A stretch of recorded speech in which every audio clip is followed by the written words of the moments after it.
పచ్చడి ఎలాగ చేయాలో మీకు తెలుసా? తెలియకపోతే నేను చెప్తాను, మీరందరూ జాగ్రత్తగా వినండి. ఫస్ట్ ఒక బౌల్ తెచ్చి ఒక మ్యాంగో తెచ్చుకొని స్మాల్ పీసెస్ కట్ చేసుకొని బౌల్లోకి వేసుకోండి.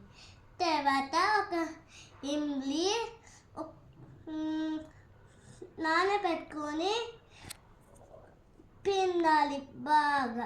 అప్పుడు ఇంత జ్యూస్ వస్తుంది. ఆ జ్యూస్ని బౌల్లోకి వేయాలి. తర్వాత జాగరీ వేయాలి. తర్వాత నీమ్ ఫ్లవర్స్ వేయాలి, ఉప్పు వేయాలి, పెప్పర్ వేయాలి. అప్పుడు బాగా మిక్స్ చేసి అప్పుడు ఉగాది పచ్చడి అవుతుంది. హ్యాపీ ఉగాది.